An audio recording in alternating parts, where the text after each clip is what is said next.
Welcome to It's All Geek to Me, a podcast where two friends experience popular nerdy franchises for the first time.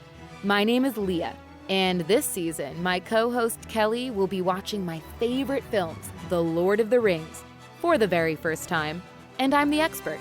Let's dive in.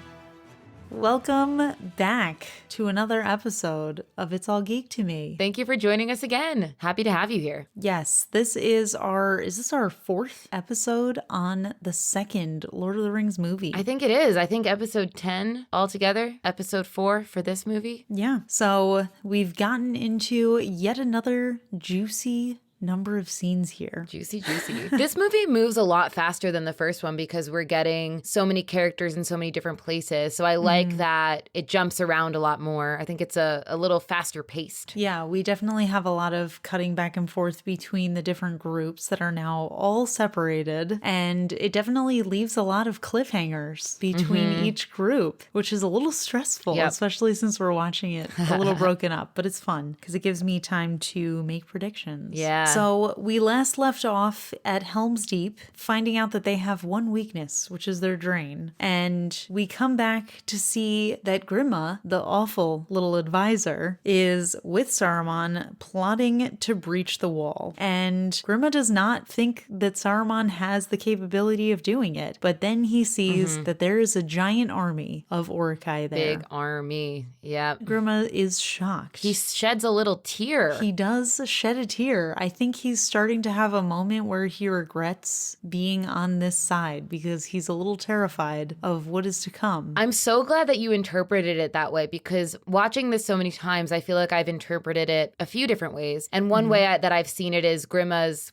crying is in awe of how powerful the side he's on and like, oh, I picked the right side. But I actually would say I lean more on the side of what you just said, having watched it a bunch, that he is actually completely terrified by the evilness that exists on the side that he's chosen. Yeah, absolutely. That's kind of where I was feeling it just because I think we see, instead of awe, I think we're seeing a little bit more terror because a lot of times, you know, people, especially in these political positions with kings and royalty and stuff, are kind of being backstabbing. But in this case, his backstabbing is going to lead to the death of an entire city, country of people, you know? And that's kind of terrifying. And the city that he came from, you know? Yeah. This is his home that he's chosen to destroy. And also the fact that Saruman says that, you know, this is for the death of men. And Grima's a man. So what does that mean for him? Yeah, exactly. So yeah, then we see our friends Merry and Pippin. They are not over just yet. They are with the Ent, whose name I actually already forgot, which is pretty funny because I kept on saying how easy it was. Treebeard.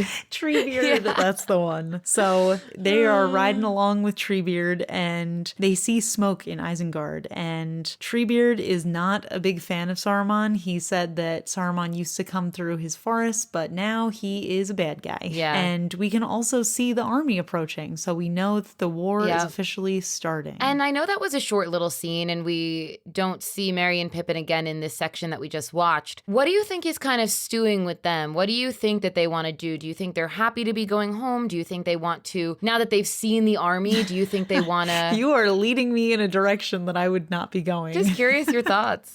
Because I keep on thinking this is it. That they're like, all right, this is the last time we see them. All right, this is the last time we see them. So I guess their story's not over yet. They do keep coming back to them. Yeah. I'll be honest, I don't think they're going to do much, but you're kind of pushing me down this path of thinking that maybe they're going to take part. Maybe they're going to convince Treebeard to be a part of the war and fight with the trees. So that could be a potential avenue, especially because it seems like as of right now, we are a little outnumbered. Yeah, for sure. And Treebeard, not in this section, but in the previous section or 2 sections ago, had a sad line that I always think about where I think Merry asks him, what side are you on? And he says, side, I'm on nobody's side because nobody's on my side. Yeah, that was a little sad. Nobody cares about the trees. It was pretty sad. For sure. So they don't want to get involved, but there's just like something in Merry's eyes when he sees that army that makes me think like they don't want to go home. They don't want this to be over for them. They have this desire inside themselves to help. Can't relate. I can't relate. No.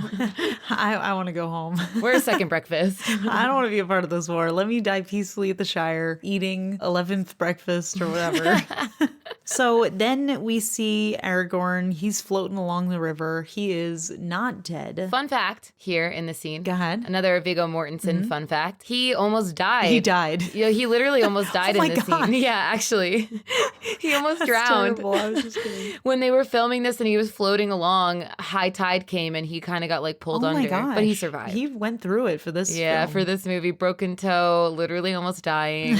Worth it. Are you even an actor if you don't almost die multiple times in a movie? Yeah, right? So, yeah, we get a glimpse of Arwen, and she is kissing him and presumably kind of kissing some life into him, maybe? Mm-hmm. She's sending her powers to him. Oh, yeah, okay. And this horse comes, which I assume is his horse, nudges him awake and kind of helps him get on his back so that he can take him to safety. Very cute horse. This scene is so funny to me, though, because his nose is like nose to nose with this horse. Yeah. And I just am thinking, damn, that horse's breath must smell so bad. Oh, probably How many takes awful. of this do they have to do? Like, that must have been Hopefully horrible. a lot. Yeah. He can add it to the list of things that he had to go through for this movie. Yeah. Then we get another interesting flashback with Arwen where Elrond tells her that she has to leave and she does not want to. She wants to be with Aragorn, and I really got chills at the next part. This made me very sad. But basically Elrond says, you know, he's probably going to die, but even if he doesn't, in the best circumstances, if he becomes the king, if you guys are together, he's going to live a mortal life, and then you are going to watch him die and you're going to be alive for so much longer. And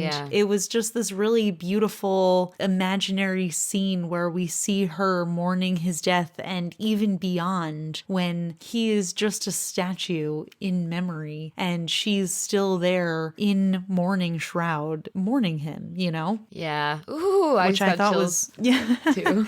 It was very beautifully filmed and very sad. And then Arwen starts crying. It's a very slow moment, but they have a little father-daughter question where he's like, do you not love me too? And she's like, of course I love you. And she finally agrees to leave. And this is another really beautifully filmed moment where the elves are leaving and they have these like beautiful lanterns, and she looks behind her and sees her father, you know, watching her go. I thought that was just really beautiful. And then our friend Galadriel returns. Super weirdo. Yeah, I always forget that she comes back in this section. So I was surprised to see her. Yeah, I have to say, I noticed and I wrote down that her skin is just flawless. Even in the super close up when you can see her pores, I was like, oh my gosh, incredible stunning. skin. Very nice. That's what money gives you. So yeah, Galadriel says that Saruman's gonna destroy Rohan, and we see the Eye of Sauron, which I weirdly think was the first time we see the eye in this movie. I know we got a glimpse of it with Frodo in the beginning, but I think that's the first time we actually see the eye that's not a little flash. So I thought that was nice. Yeah, well, there was one other section in this movie where Saruman was talking and he said something about the two towers. Oh, yeah. And it did go to the eye. But yeah, we haven't really seen the eye much in this film. Really, the bad guy here is Saruman, under the guise of Sauron. Yeah, exactly. I think that Sauron is more of this like overarching like idea of evil, but it's personified into Saruman and into the armies. And I mean, also some of our main characters are a little corrupted as well, which we do see in this section a little bit with Faramir when we get to that. Hey, no spoilers. Sorry, spoilers, people. So yeah, we hear that the Eye of Sauron is looking to Gondor and he senses the ring is close. And Galadriel also says something that really gave me chills, which is that Frodo is getting weak and he is starting to realize that the quest will end his life. And oof, that's a rough thing to hear, especially for me. Yeah. You know, with my difficult situation with Spy Kids 3. Well, I think that Elijah Wood is getting a good amount of screen time. Yeah, that's right fair. now. He's not just showing up in the last 5 minutes and then dying. So I appreciate that for sure. He's not dead yet. Yeah. But yeah, we found out that the archers are from Gondor. So very weird scene for a second that we see them passing Frodo around like a little sack of potatoes, which I thought was hilarious. Yeah. Those were definitely children, like actual children that they had to hire as extras. Like there's no way that was them. So incredible. And then Galadriel also says something else that's a little chilling, where she says the time of the elves is over. over. And then there was something I had written down a little earlier in the movie, but I didn't mention it. I feel like we must have talked about it, why the elves aren't participating in this war, but I had written it down earlier. Why aren't they taking part? Why aren't they helping? And Galadriel asks a question that brought that thought up again for me, which is, do we leave Earth to its fate? Do we let them stand alone? And I thought it was really interesting that Galadriel is also starting to question it, you know, because I don't think it was the right move for them to leave. I think they need to stay and fight. They should have stayed. Yeah. Absolutely. And I think the reason that they're choosing to leave is because they have somewhere to go. The place that they're going, the Undying Lands, is a place that only elfkind can go. Which they is have selfish. a safe haven. You cannot step foot there if you are not an elf. And this is another thing that Elrond is struggling with, because if Arwen stays and she chooses a mortal life, she gives up that birthright to go to the Undying Lands. She cannot choose to go there, which is why it's difficult for him. And the reason that they're leaving is because they don't believe that men can win. They want to just leave men to their fate. I don't believe it either. Middle Earth is over. They don't think they can win, and they don't want to perish in the process. Yeah. So they're trying to save their people by leaving. A little selfish, but understandable. Because if it's a lost cause, I mean, what are you going to do? Oh, and the reason that Arwen can choose immortal life, which is something I actually had to look up because I wasn't sure. Apparently, Elrond is actually a half-elf, as is Arwen. So they actually do have the choice of whether they can be mortal or immortal. The other elves don't have this choice. So she truly can give up her immortality for that reason and be immortal and be with Aragorn. Which also makes the story that Elrond told her a little bit skewed, because little false. He was kind of implying that she would choose her immortality over him. But I guess in his mind, the scenario is she would go to this Undying Land, be an immortal, and then come back for him when she's already an immortal. But still, I don't see it playing out that way. I see them potentially living a mortal life together. Yeah. So anyway, back to the people of Gondor. We see this guy who we later find out is Faramir, and they're talking about the war strategy and realizing that Gondor is pretty much surrounded. So we've got Mordor on one side, we've got Isengard, we've got Rohan that's about to be destroyed pretty much, and all the people have fled. So really not many options. Gondor is basically surrounded. So they have to figure out a plan there. And this guy, Faramir, goes to the hobbits, Frodo and Sam, that he has captured, and he asks them who they are. And we have another very funny moment where Frodo introduces them and Faramir's like, "Oh, is this your bodyguard?" And Sam is like, "I'm his gardener." Which I don't really understand. Actually. Yeah, he was like really sassy about it, but I feel like that's almost a little bit of a downgrade from being his bodyguard. Yeah. So not really sure where he was going with that. But he was very proud about it. So Frodo tells him the story of the Fellowship, and the guy is like, "Oh, you're a friend of Boromir's?" And Frodo says, "Yes." And he's like, "That's my brother." And this guy, who we find out his name is Faramir. And Faramir, which I thought was so funny, his name, because I kept on thinking it would be great if Boromir's name was like Niramir. So we had Niramir and Faramir. Faramir. I hate you so much. That would be a really good name. I'm gonna send someone an email about that. Niramir and Faramir. That's what I just kept on thinking. It's actually more pronounced Faramir, not Faramir, but you know. Yeah, well, Niramir and Faramir, I love it. We know it by now that I'm not good at pronouncing these names, even though they are specifically told to me, so I should be able to grasp them a little bit better. But no, so we find out that Faramir is just as easily corruptible as his brother, if not worse. So we'll find that out in a minute. But first, he takes Frodo to this little waterfall area, which is the Forbidden Pool. And I forgot to mention, when he is questioning them, he asks about Smeagol, and Frodo's like, "No, that guy wasn't with us. I don't know who you're talking about." And then we see Smeagol in the pool, and Faramir's like, "Oh, we're about to kill him. Being here is punishable by death." And I actually wrote down Smeagol was being kind of cute. And then as I was writing that, I looked up and I saw him just smashing a fish against the rock, and I was like, never mind. I still thought that part was really cute. Him singing his little song, smashing the fish. There's something cute about him to me. I've always thought that Smeagol was adorable. I don't know. He has his moments, but I think overall I'm not really a big fan. So he's about to kill Smeagol, and Frodo stops him and he's like, please, he's sworn to me and I to him, which I thought was interesting. Yeah, I love that line too. Like, Yeah. he's bound to me and I to him. Oh, it was chilling. Yeah. And he's like, please let me go get him. So he comes down to get him. And again, he's treating Smeagol like a dog. Like, he's like, come here, boy. Come on. Good boy. Good Smeagol. Nice Smeagol. And I was like, what is going on? Why are you treating him like this? And then Smeagol is picking up the weird vibes because he's like, why are you being weird? Well, he doesn't say that, but he kind of follows with the fish in his mouth, acting just as dog-like as Frodo is treating him. And then he gets captured by the men. And Frodo's like, wait, don't. But we can see in Smeagol's eyes that he is feeling absolutely betrayed. Absolutely betrayed. And then yeah. we see a little shot of Faramir being a terrible person. And I wrote, Faramir sucks, because he does. Absolutely. So then Faramir questions Smeagol, and Smeagol's having another moment where he's going back and forth with himself, and he mentions the ring. That scene with Smeagol I also really love because you see Gollum return. He comes back to comfort Smeagol. He's almost like patting his back when he's being Gollum and like, see, you needed me. Like, I'm here. I told you that they were going to betray you. That scene, I feel like I didn't always appreciate how powerful it was, but every time I watched it, I just love that scene more and more and more, seeing how we just saw Smeagol overcome Gollum, and at the first sign of betrayal, Gollum is back and the evilness is back. So maybe he can't overcome who he was. And he's like, my precious! Ah! Yeah, that scream was terrible. I love that part.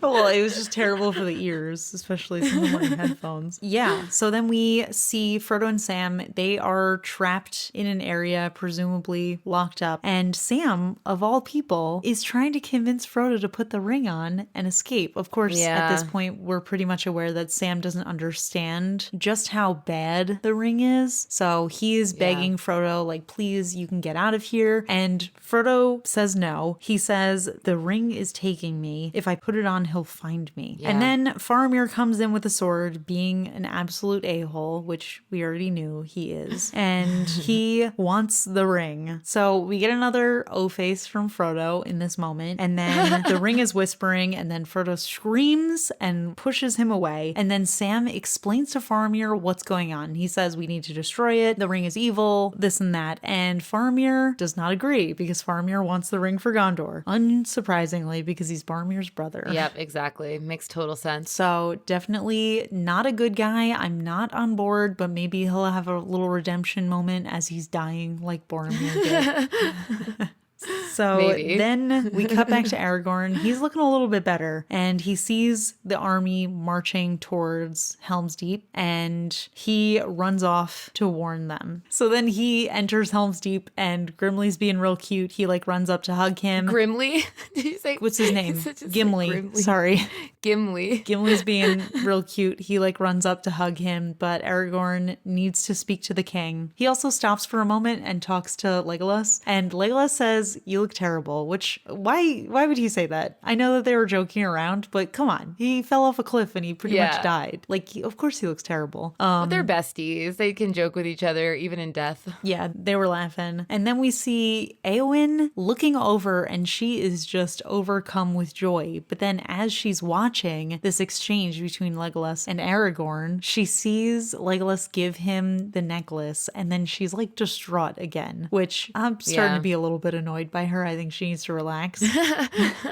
I agree. I think it's overplayed a little bit. Like, she barely knows the guy. Yeah. Honey, you can do better. This is just an annoying little crush. Go out, be a warrior like you said you were going to be. Yeah. Don't worry about men. Yeah. So then Aragorn finally gets to the king, and he warns him of the army of 10,000 people, which are Uruk-hai, coming. And he says that they're coming by nightfall, which is a terrifying prospect. And then the king says, let them come, which I don't necessarily agree with, but I am not a king, so maybe I don't really know what I'm talking about. I don't think Theoden knows what he's talking about either, but to each their own. So yeah, he basically just wants to hold at Helm's Deep, and he says, like, everybody who can fight, I want you ready to fight by nightfall. And he says no army has ever breached the wall, but Gimli does not really believe that the Orcai are gonna be defeated by a wall. So he's kind of trying to warn him. And the king's like, trust me, I know what I'm doing, which I don't really believe. And Aragorn also doesn't believe him. So he's just saying, you know, you're gonna kill these people. And then we actually see Theoden say he knows that they're gonna die, but he wants them to die with honor, basically. Yeah. So he's saying, like, he knows it's a lost cause, but let them die heroes instead of cowards. Right. But at the same time, it's like, I get that he's saying that, but he has options. He's just like stubbornly not accepting. He can call for aid. He can call to Gondor. He can call to the elves. He's choosing not to because when the Westfold fell, which was the village that we saw when the mother sent the two kids off, that area, nobody came to help then. So that's another meme that happens in the Lord of the Rings community all the time. That's like, where was Gondor when the Westfold fell? So that line always makes me laugh because I see it in memes all the time. But yeah, he just doesn't want to call these people. He can. There's just this argument back and forth where Aragorn is like, please call for aid, just send a few men out. And he says, and who will come? And he lists out, like you said, all the people who didn't come to help last time, which I agree wasn't ideal. But did they send for help that time? I don't know. That's what I wonder, because Theoden was under a spell at that point. So like, did they call for aid, or is he just being stubborn? Yeah, so he, and then he basically laughs when he thinks of Gondor, because he's like, Gondor's not going to come,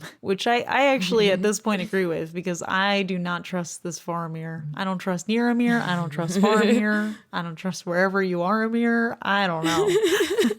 And you haven't met their dad yet. He's a hoot. Oh, what's his name? Somewhat Closamir? Closamir.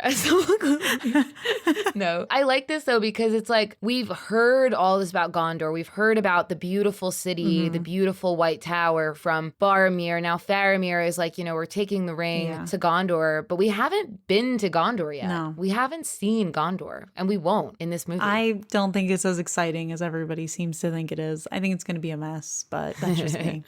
We'll see. And that is where we left off for this episode. Only 2 more episodes until we finish the second movie, which is weird. I was thinking about it again today. I was having another moment where I was like, this is me experiencing something huge for the first time that I've never experienced before. Yeah. So it's kind of fun. And she's experiencing it with all of you listeners right now. So thank you for coming on this journey with us. And you know what's fun is some of our listeners have told me, at least, that they're watching it along for the first time with us. Yeah, because absolutely. They're kind of curious to watch it with friends. And we're kind of providing our own insight. Well, you being a little bit of an expert here, but me just sharing my thoughts as they come to me. Yeah, exactly. And I'm glad I'm here to guide you, and I can fill in all the very confusing gaps, extra details that I've picked up along the way. Yeah, exactly. Especially all the Gandalf stuff very earlier confusing. in this movie. I'm so glad you're here. Well, join us again next week where we continue. We see what's going to happen with the Battle of Helm's Deep, which, not to spoil, is a really epic battle. Boy. And I'm excited for you to see how it all unfolds. I'm a little nervous because I get a little confused during battles, but I'm sure you'll be here to guide us. Yeah.